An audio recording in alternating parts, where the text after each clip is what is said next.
Waalaikumsalam warahmatullahi Menurut kesempatannya Teh Tria dan juga ini sahabat-sahabat semua seperjuangan ya. Punten slide saya bisa ditayangkan. wabarakatuh. Baik, hari ini tentunya semua sedang masa yang bukan masa yang normal begitu. Semua dalam kondisi yang sulit saat ini karena terkait dengan COVID-19 ini ternyata dampaknya kemana-mana.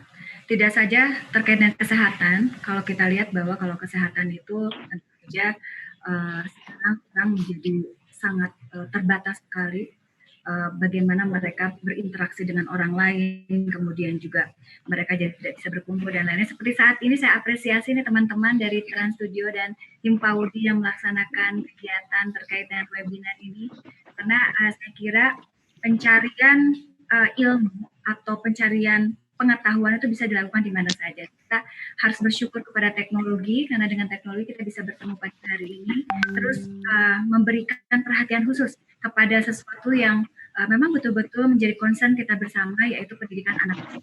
Saya hari ini berbicara sebagai Bunda PAUD begitu, dan literasi tentu saja. Sehingga mungkin kaitan saya nanti akan lebih di wilayah itu. Dan ucapkan terima kasih, tadi saya banyak sekali mendapatkan masukan juga dari Pak Rudi dan juga Bu Ana begitu ya. Mudah-mudahan ini juga bisa kita kuatkan kepada para orang tua dan guru PAUD khususnya di wilayah Jawa Barat. Nah, Bapak Ibu, bentar. Di sebelah sana operatornya punten mengikuti saja saya bicara ya. Silakan dilanjutkan saja. Kita akan lihat dulu sedikit bahwa mangga operator. Ini saya biasanya melakukan sendiri, tapi karena di sana yang pegang jadi agak repot ini. Agak ada delay. Baik, kita lihat bahwa dunia anak-anak adalah dunia bermain dan belajar. Sehingga ini menjadi apa yang harus kita lakukan, bahwa apa peran orang tua dan guru di masa seperti ini. Bapak Ibu, tadi sudah saya sampaikan, seperti yang kita sampaikan bahwa terkait dengan dampak COVID tadi juga mempengaruhi pendidikan, dunia pendidikan. Bahwa kalau di ekonomi memang iya, bahwa di seluruh lapisan masyarakat saat ini juga terdampak. Banyak mereka-mereka yang dirumahkan.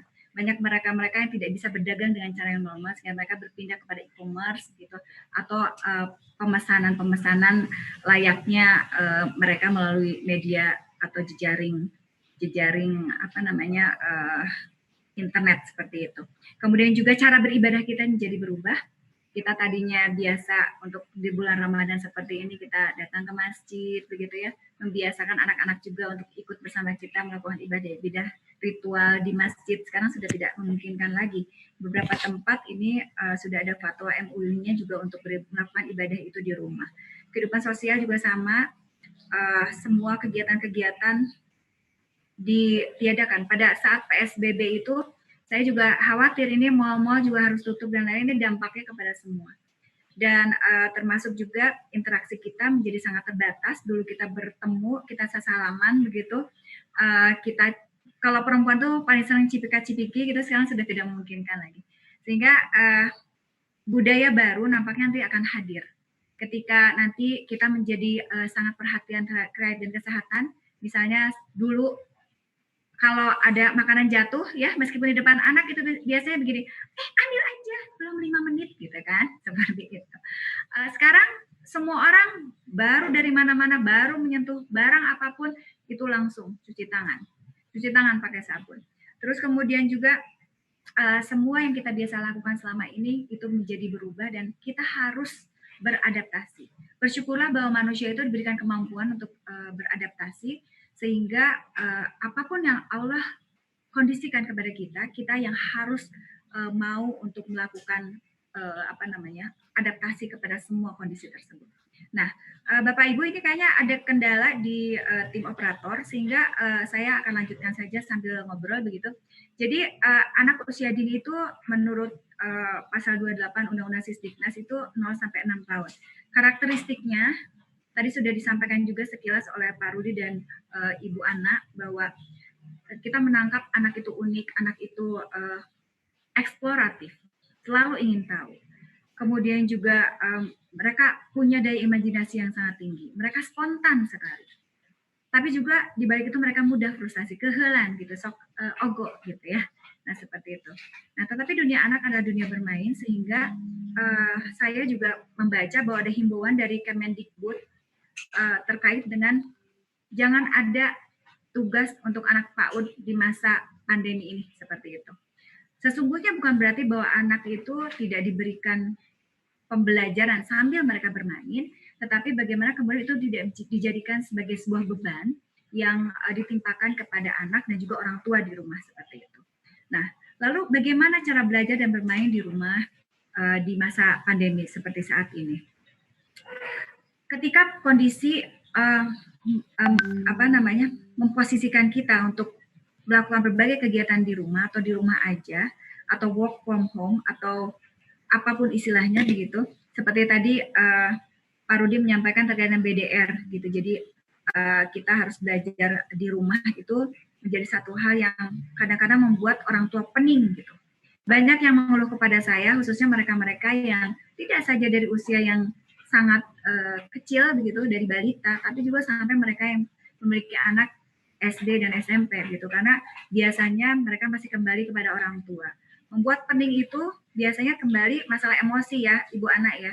Jadi orang tuanya yang terlihat tidak bahagia, sehingga anaknya pun baru rutin, anaknya juga ikut rewel. Nah ini juga menjadi PR untuk kita semua, bahwa tadi orang tua bahagia akan menghadirkan anak yang bahagia pula. Nah terus kemudian, jadi apa yang bisa dilakukan di rumah? Tentu saja kita bisa beribadah bersama anak-anak. Saya dengan anak-anak, meskipun sekarang sudah besar anak-anak, tapi momen-momen seperti itu ternyata terasa sekali. Bahwa selama ini kita dengan segala kesibukan, mungkin ibu-ibu juga ada yang bekerja, berkegiatan, punya organisasi dan lain sebagainya, itu tidak 100% bersama anak-anak. Kadang-kadang menitipkan anak juga ke sekolah dan lain-lain. Tetapi saat ini 24 jam bersama anak-anak. Kita bisa memantau perkembangan mereka, mendampingi mereka dalam keadaan apapun pada hari-hari seperti saat ini. Nah, jadi beribadah pun sama, kita ajak mereka untuk melakukan ibadah-ibadah yang ini sudah kelewat tadi ke dalam kegiatan-kegiatan untuk mendekatkan kita kepada Tuhan, bahwa kita itu diberikan alhamdulillah banyak sekali anugerah saat ini. Kita masih bisa berkumpul bersama keluarga. Bayangkan, jadi menurut saya rasa syukur itu juga harus ditanamkan kepada anak-anak.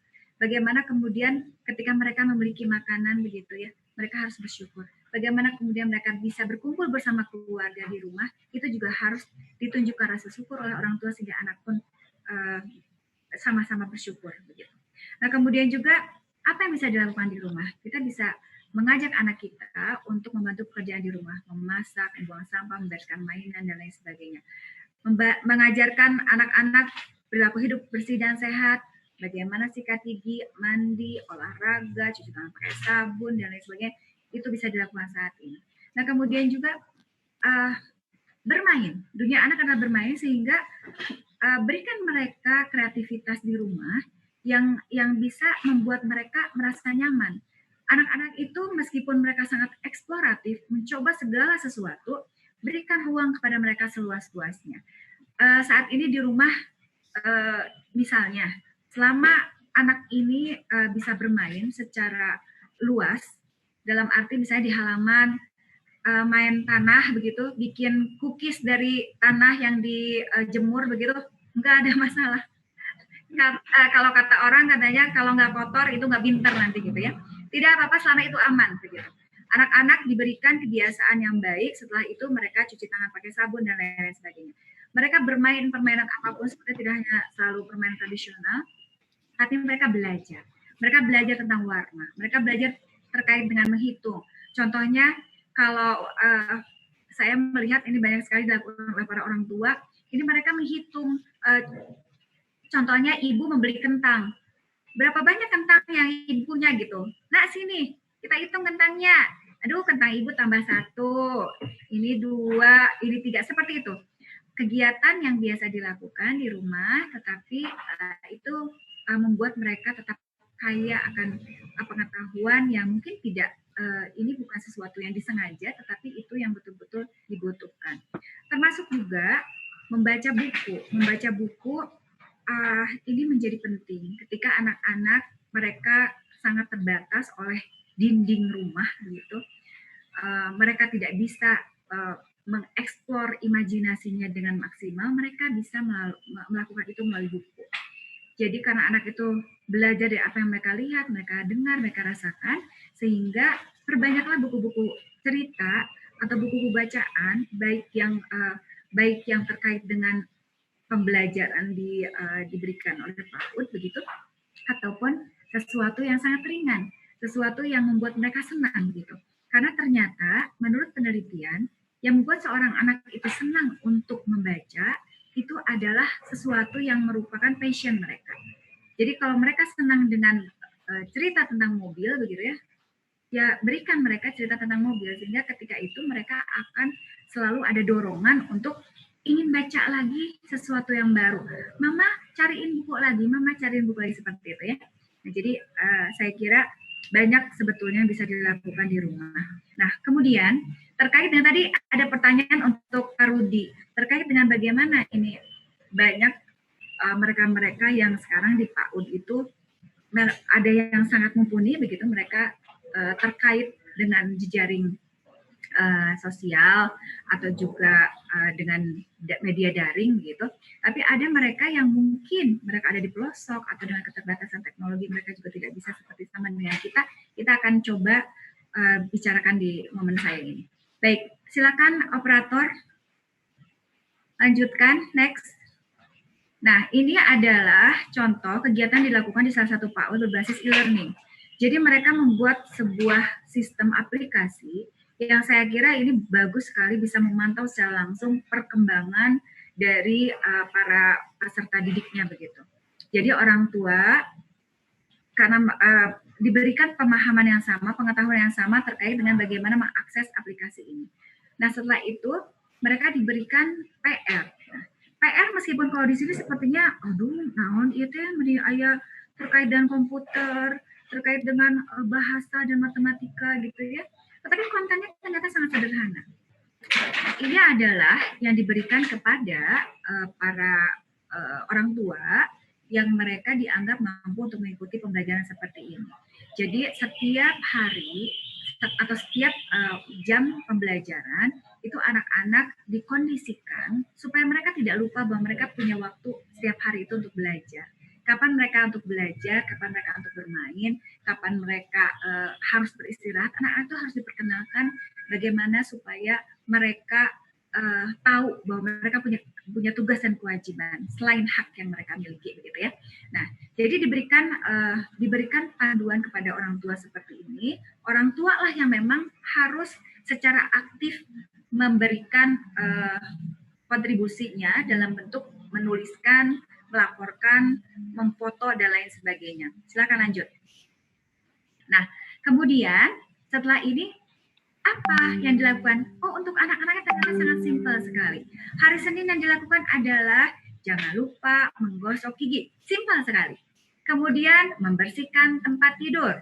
Kemudian bermain di halaman rumah misalnya atau mungkin di dalam rumah pun tidak masalah. Terus apa tugas mereka? Misalnya adalah menyirami tanaman. Hari Selasanya apa? Ya, sikat gigi, membantu orang tua, membereskan pakaian, membuang sampah, dan lain-lain. Ini saya kira pembelajaran yang dilakukan, tetapi tanpa sesuatu yang sangat menyita perhatian orang tua juga. Tadi Pak Rudi menyampaikan, ini nampaknya, dan juga Bu Ana, tadi Bu Ana juga menyampaikan bahwa ini orang tuanya juga harus menerima dulu begitu. Ketika dua-duanya saling menerima, mereka bisa sama-sama melakukan kegiatan dengan nyaman, dengan bahagia gitu. Kebayang yang saat ini sering terjadi adalah yang Pak Rudi sampaikan, orang tua jadi kejam gitu ya. Jangan ya Pak Rudi ya. Jadi karena semua ditimpakan kepada orang tua ya. Orang tua itu harus bangun lebih pagi begitu ya, apalagi sekarang Ramadan harus sahur dan lain sebagainya. Belum masak, belum beberes rumah. Di rumah 4L, lo lagi. Suami deui, makanya suamina belum jangar di suamina teh baru rutin karena pekerjaan harus dirumahkan dan lain sebagainya. Luar biasa, menjadi orang tua itu luar biasa. Nah, jadi guru pun sama. Jadi ketika ada kesempatan untuk memberikan akses melalui media daring misalnya, lakukan semaksimal mungkin, tetapi tanpa membebani orang tua terlalu banyak. Jadi kalau seperti ini kan sesuatu yang biasa dilakukan. Tugas orang tua nanti mengamati dan melaporkan saja seperti itu. Nah, kemudian silakan dilanjutkan. Nah, lalu bagaimana tadi pertanyaan untuk Pak Rudi? Bagaimana kalau mereka ini tidak memiliki akses luas terkait dengan jejaring yang saat ini dibutuhkan begitu.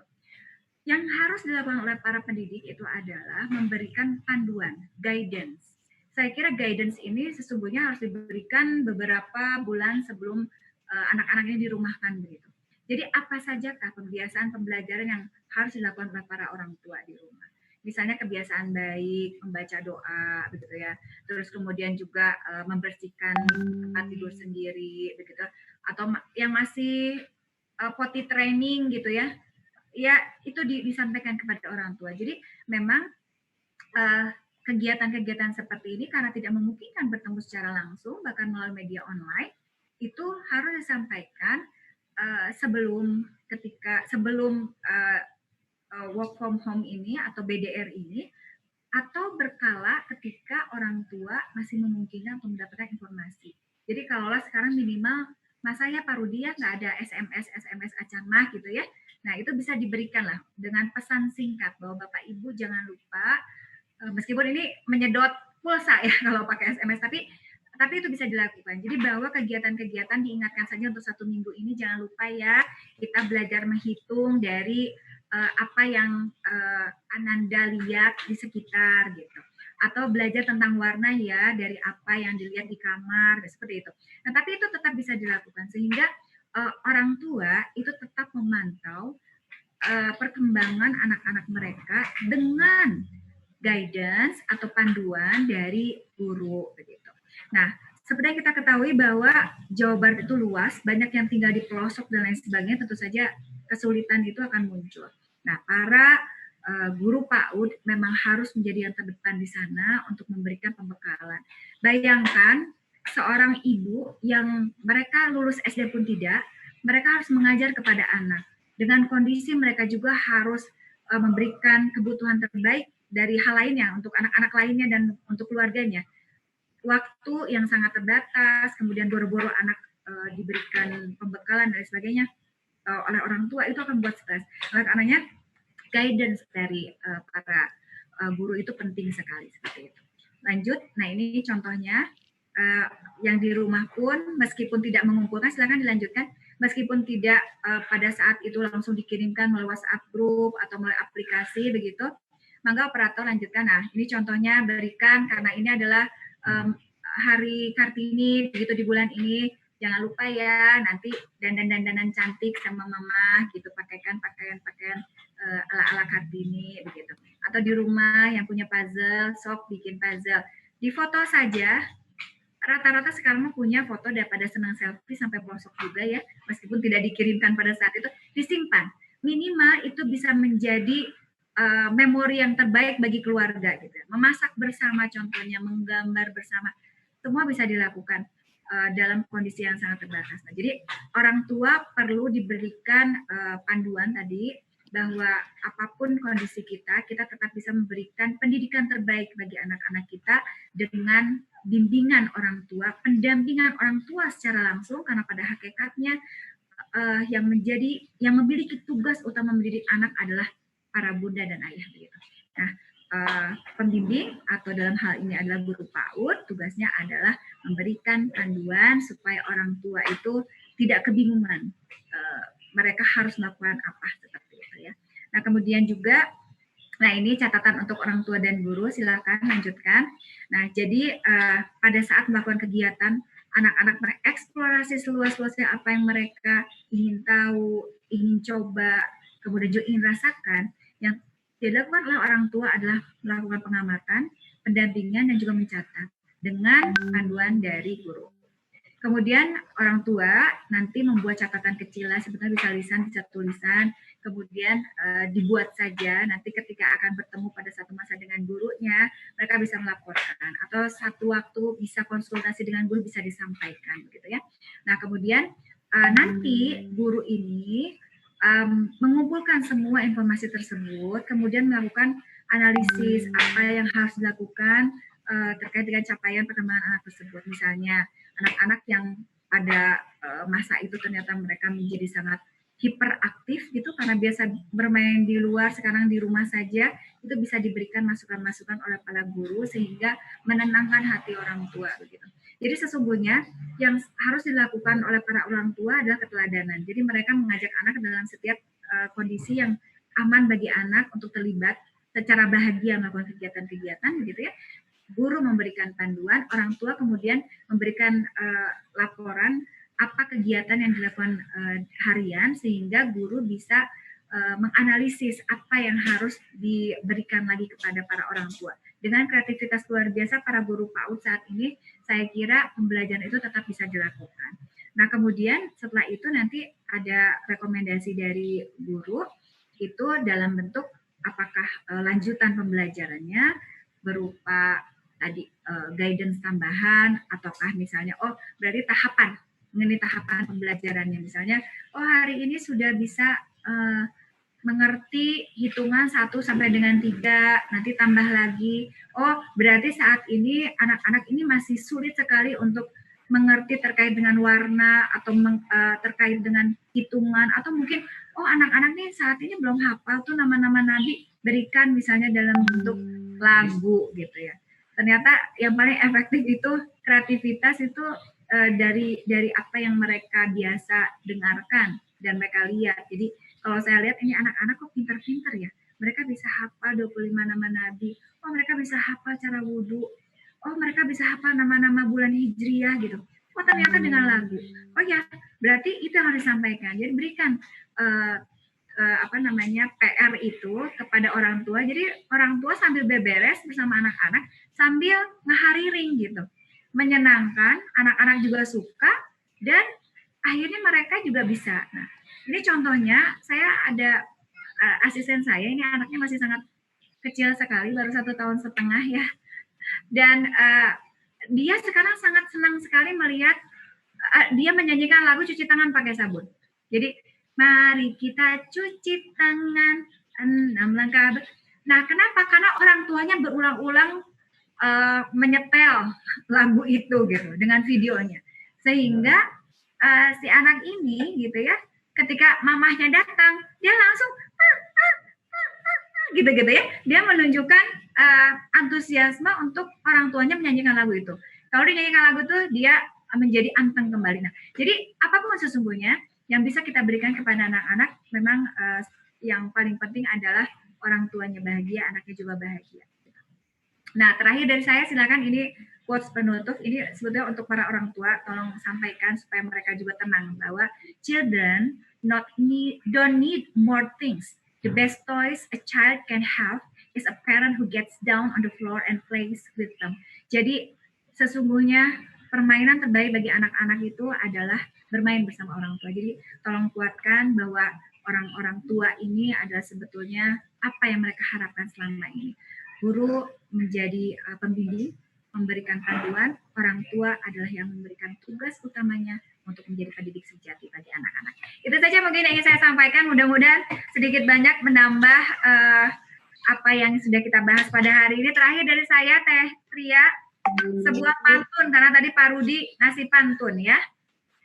Kalau cinta itu harus pakai hati, tidak melulu harus selalu diucapkan dengan kata. Tetap semangat untuk para pendidik sejati, untuk kebahagiaan anak didik kita tercinta. Hatur nuhun, billahi taufiq wal hidayah. Wassalamualaikum warahmatullahi wabarakatuh. Waalaikumsalam warahmatullahi wabarakatuh. Aduh, hatur nuhun pisan Ibu. Ini sharingnya sangat lengkap, sangat jelas. Yakin ini benar-benar bermanfaat buat para peserta webinar pada hari ini, Bunda PAUD, Yanda PAUD semuanya. Bagaimana belajar dari rumah yang menyenangkan, dimulai dari hal-hal yang kecil dengan panduan dari guru, sehingga tidak saling membebani. Orang tua bahagia, anak-anak bahagia, gurunya juga tidak kesulitan ketika mengajar. Jadi dimulai dari tadi Ibu sampaikan dibuat catatan orang tua dan guru juga, belajar melalui lagu, Jadi kreativitas guru-guru PAUD ini yang memang menjadi kunci supaya kegiatan belajar di rumah ini dapat dilakukan dengan sangat menyenangkan. Sekali lagi terima kasih banyak untuk Bunda PAUD Jawa Barat kita, Ibu Atalia. Hatur nuhun untuk waktunya. Saya ucapkan juga terima kasih untuk narasumber yang lainnya, Bapak Rudianto dan Ibu Ana Musdalifah, ke seluruh pembicara yang telah berbagi hal terkait pendidikan anak usia dini di saat pandemi COVID-19 ini. Terima kasih banyak juga kepada para peserta yang sudah mengikuti webinar ini dengan sangat antusias, pertanyaannya banyak sekali, pendaftarnya banyak sekali. Kita lakukan live streaming di Facebook juga antusiasnya sangat banyak, sangat besar. Jadi alhamdulillah, mudah-mudahan apa yang kita lakukan hari ini bermanfaat. Sebelum menutup acara, kita sama-sama berfoto dulu Ibu dan para peserta semuanya. Ya, siap-siap. Kita foto, ada 16 slide, jadi 16 senyum.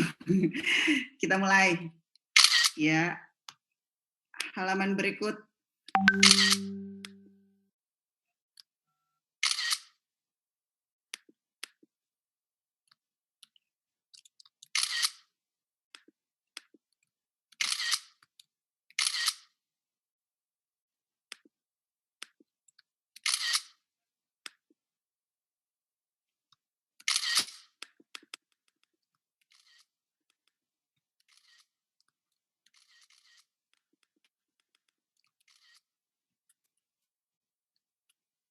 Baik, terima kasih banyak sudah berfoto bersama. Jadi sekali lagi saya ucapkan terima kasih banyak kepada para narasumber dan para peserta webinar pada hari ini. Mohon maaf apabila dalam penyelenggaraan tadi ada hal-hal yang kurang berkenan, ada ketidaksesuaian dalam penyelenggaraan tadi. Mudah-mudahan semua apa yang kita diskusikan pada hari ini semuanya bisa bermanfaat bagi kita semua di hari ini dan juga membawa keberkahan buat kita semua. Sebelum menutup, tentunya para peserta mungkin ingin tahu siapa yang mendapatkan tiket Trans Studio Bandung.